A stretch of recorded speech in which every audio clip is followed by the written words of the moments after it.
Hello students. देखिए, ये Bihar board का पहला सेट हमने कंप्लीट कर दिया। बिहार बोर्ड का पहला सेट का जो क्वेश्चन आंसर है वो सब बता दिया जो हमने गेस कराया था। देखिए, कहने का अर्थ है कि ये जो सेट चल रहा है ये वीवीआई है आपका बिहार बोर्ड एग्जाम के लेकर। एग्जाम पर्पज से मैं ये सब कर रहा हूँ ताकि आप लोगों को अच्छा मार्क्स आए। ठीक है, तो आप लोग वीडियो से मतलब कि लाभ उठाएं और देखिए ये क्वेश्चन सबको खूब अच्छे से प्रैक्टिस कीजिए। देखिए, ऐसा हो कि इसी पैटर्न पर ही क्वेश्चन आता है और आएगा और आपको फायदा होगा। ठीक है, मैथ्स का अच्छा एग्जाम जाएगा। देखिए, अगला क्वेश्चन सेट 2 आज से चालू होगा। आज से मैं बिहार बोर्ड के लिए सेट 2 चालू कर दिया हूं। सेट 2 का पहला नंबर क्वेश्चन देखिए, पहला नंबर क्वेश्चन हमारा क्या है।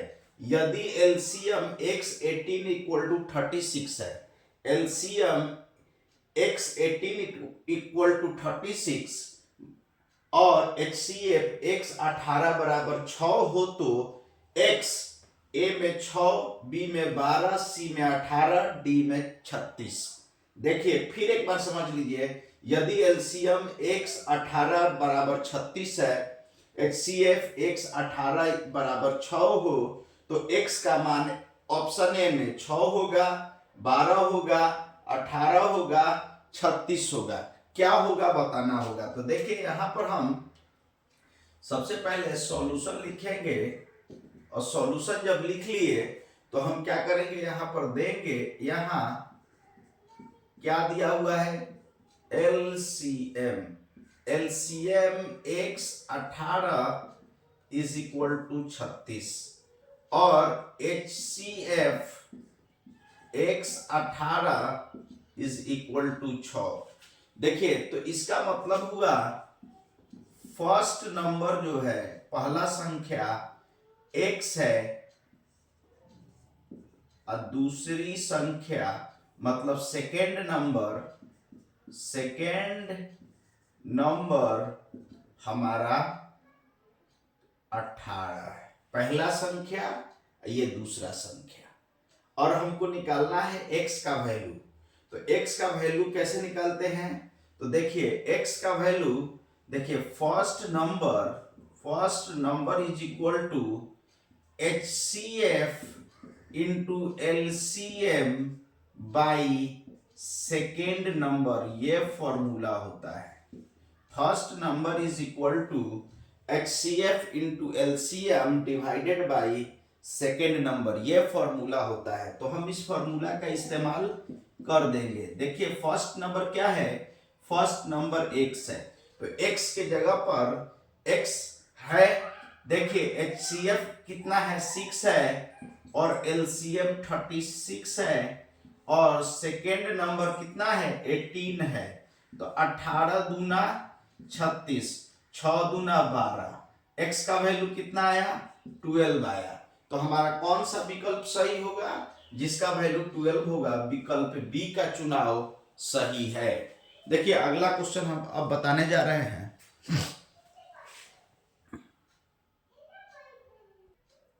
देखिए अगला क्वेश्चन है √8। सेकेंड नंबर क्वेश्चन जो है, √8 प्लस √18 इज इक्वल टू क्या होगा। इसमें बताना है कि कौन सा ऑप्शन होगा। √8 प्लस √18 बराबर क्या होगा, ए में 5√2, बी में √26, सी में 4√2, 6 में 26। मतलब देखिए इसमें से अब हम इसको सॉल्व करेंगे। सॉल्व कैसे करेंगे, तो यहां पर समझ लीजिए, यहां पर सॉल्व करेंगे। सॉल्यूशन देखिए √8 8 प्लस √18 लिख दिए। अब देखिए √8 इसको क्या करेंगे, देखिए √8 को लिख सकते हैं 2 गुने 2 गुने 2, मतलब 8 को √8 को 2 गुने 2 गुने 2 लिख सकते हैं और √18 को लिख सकते हैं 2 गुने 3 गुने 3, 3 तिहाई 9, 9 दूना 18। देखिए यहाँ पर ये जो है इसका मतलब करनी, इस रूट का करनी 2 है, इसका भी रूट का करनी 2 है, तो स्क्वायर रूट है। तो अब क्या होगा, 2 गो पर 1, यहाँ पर कुछ नहीं लिखा रहता है तो 2 छुपा होता है, यहाँ पर 2 छुपा हुआ होता है, तो करनी 2 है, तो कोई भी चीज अंदर से 2 गो पर 1 गो बाहर निकलेगा। तो देखिए ये 2 2 पर 1 2 बाहर निकला, 1 √2 बच गया। इधर 2 3 पर 1 3 बाहर निकला, √2 बच गया। 2 प्लस, देखिए 2 √2 प्लस 3 √2, 5 √2। मतलब ऑप्शन कौन सा सही होगा, तो ऑप्शन ए हमारा सही है, 5 √2 यही है, तो यही ऑप्शन सही होगा। देखिए अगला क्वेश्चन,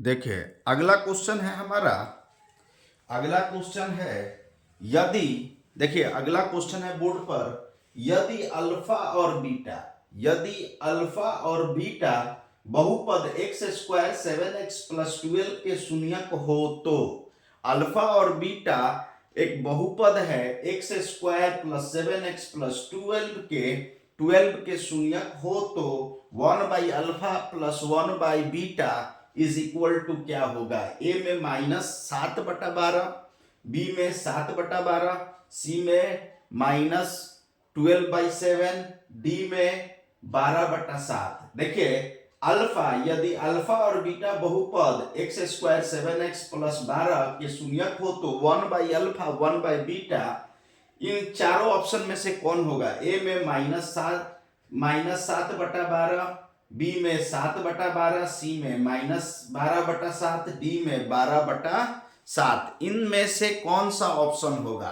तो देखिए हम क्या करेंगे, सबसे पहले हम यहाँ पर लिख देते हैं कि क्या दिया हुआ है, बहुपद, बहुपद को px लिख देते हैं, क्योंकि x में दिया हुआ है, तो दिया है x² 7x + 12।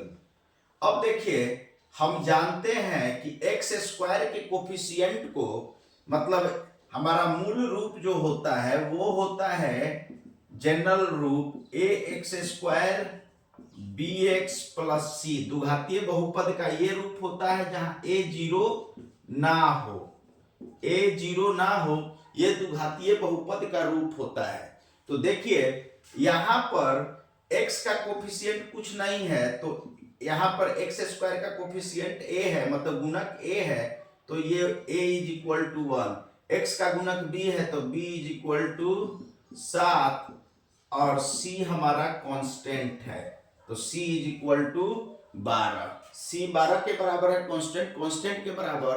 अब शून्यकों का जोड़, शून्यकों का जोड़ हमारा होता है alpha plus beta, alpha plus beta क्या होता है, -b/a। तो देखिए -b मतलब -7 और a मतलब 1, ये -7 हो जाएगा। अल्फा × बीटा ये c/a होता है, ये शून्यकों का गुणनफल है, ये शून्यकों का योग है। देखिए ये होता है c/a, तो ये c कितना है 12 और a कितना है 1, ये 12 हो गया। अब देखिए नाउ, अब हमको निकालना है किसका वैल्यू, 1/α + 1/बीटा। तो देखिए 1/α + 1/बीटा, इसका एलसीएम लेंगे तो ये हो जाएगा अल्फा × बीटा, अल्फा बीटा का एलसीएम लेंगे तो अल्फा × बीटा। तो देखिए अल्फा से इससे जब करेंगे तो अल्फा से ये एलसीएम अल्फा कट जाएगा, बीटा बच जाएगा, तो इधर बीटा हुआ। अब देखिए ये बीटा से बीटा कट जाएगा, जब इससे भाग देंगे एलसीएम में तो बीटा से बीटा कट जाएगा, अल्फा बचा, तो अल्फा से इधर गुना हो जाएगा, तो ये इसको लिख सकते हैं alpha plus beta by alpha × beta. Alpha plus beta का वैल्यू आया है कितना, -7, अल्फा × बीटा का वैल्यू -7, अल्फा × बीटा का वैल्यू 12 आया है, /12। ये हमारा 1/α + 1/बीटा का वैल्यू आया। अब देखेंगे कि कौन सा इसमें ऑप्शन सही है, तो हम देख रहे हैं कि ऑप्शन ए सही है। देखिए अगला क्वेश्चन,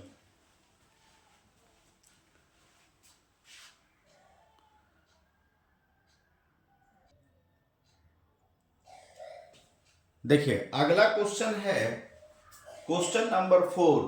क्वेश्चन नंबर 4 हमारा क्या कहता है, इस बात को समझ लीजिए। क्वेश्चन नंबर 4 क्या कहता है कि बहुपद x minus one into x plus two x minus three, बहुपद क्या है x minus one into x plus two into x minus three की घात है। कौन सा इसमें घात होगा, a0 b1 c2 d3। तो देखिए ये 3 बार x गुना में है, देखिए 3 बार x आया है ना, तो ये पावर 3 होगा, 3 घात वाला बहुपद होगा, डायरेक्ट आंसर ये होगा। लेकिन हम सॉल्व करके ही दिखाएंगे कि सबसे बड़ा घात कौन है। तो देखिए हम अब ले लिए, अब यहां पर x माइनस वन, ये सॉल्यूशन लिखिए, solution x minus one x plus two into x minus three. अब देखिए इसमें दोनों में गुना कीजिए, इन दोनों में पहले गुना कर दीजिए, तो इन दोनों में गुना कीजिएगा तो x into x, x square होगा, या ऐसे देखिए हाँ x into x, x square होगा, x से इसमें इंटू करेंगे तो प्लस 2x होगा, माइनस वन से करेंगे x में तो माइनस x होगा, माइनस वन से 2 में करेंगे तो माइनस 2 होगा, ये x माइनस 3 हुआ। तो देखिए ये x स्क्वायर, 2x में से एक x गया, एक x minus 2 into x minus 3। अब देखिए इससे कर दीजिए इसमें, तो माइनस एक्स से जब करेंगे इसमें तो ये एक्स क्यू होगा, एक्स से इसमें करेंगे तो एक्स स्क्वायर होगा, आइए माइनस 2x हो गया, माइनस 2x हो गया। अब माइनस 3 से करेंगे तो ये माइनस 3 स्क्वायर हो जाएगा, 3x square minus 3x plus 3 दूना 6, ये हो जाएगा। तो देखिए ये एक्स क्यू हुआ, 3x स्क्वायर में से एक एक्स स्क्वायर गया, माइनस 2x स्क्वायर हुआ, और minus 3 minus 2 minus 5x, minus 5x अब प्लस 6, मतलब इसका घात कितना है, तो सबसे बड़ा चर पर पावर कितना है, 3 है, x पर सबसे बड़ा पावर 3 है, तो वही घात होता है। तो यहां पर हम पहले ही बोले थे कि d इज इक्वल टू 3 होगा, तो घात 3 हो गया। देखिए अगला क्वेश्चन,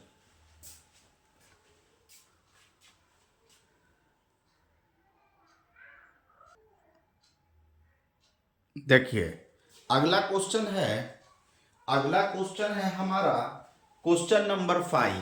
क्वेश्चन नंबर 5 क्या कहता है, समझ लीजिए। क्वेश्चन नंबर 5 हमारा कह रहा है कि दुघातीय समीकरण 3x square plus 10x plus 3 is equal to 0 है। दुघातीय समीकरण कितना दिया हुआ है, 3x square plus 10x plus 3 is equal to 0। ये दुघातीय समीकरण दिया हुआ है, तो विवेचक का विवेचक है डैश में, मतलब कि विवेचक इसका क्या होगा, ए में 64, बी में 100, सी में 136, डी में 0, मतलब ए में 64, बी में 100, डी में 136 और सी में 136, डी में 0। इन चारों में से कौन सा होगा, ये एमसीक्यू हो रहा है। देखिए तो हम क्या करेंगे, सबसे पहले सॉल्यूशन लिखेंगे और सॉल्यूशन में समझेंगे कि ये हमारा द्विघातीय समीकरण दिया हुआ है 3x square plus 10x plus 3 is equal to 0 दिया हुआ है। तो विवेचक क्या होता है, याद रखिएगा, x स्क्वायर के गुणक को a बोलते हैं, a is equal to 0, x के गुणक को b बोलते हैं, तो b इज इक्वल टू 10 और c is equal to 3। Constant को अचर बोलते हैं, अचर जो है 3 है। तो अब देखिए हमारा विवेचक क्या होता है, विवेचक का मतलब होता है डिस्क्रिमिनांट, मतलब d, d is equal to B square minus 4ac, यही विवेचक होता है, विवेचक यही होता है d। देखिए बी स्क्वायर माइनस 4ac, तो b कितना है 10, 10 का स्क्वायर 4 इंटू ए 3 और सी भी 3 है, तो ये कितना हो गया 100, और ये 3 तिहाई 9, 9 चौका 36, ये 10 में से 6 गया 4 और 9 में से 3 गया 6, मतलब कितना आया 64। तो हमारा ऑप्शन ए क्या होगा, यही विवेचक होगा, करेक्ट होगा। देखिए अगला क्वेश्चन,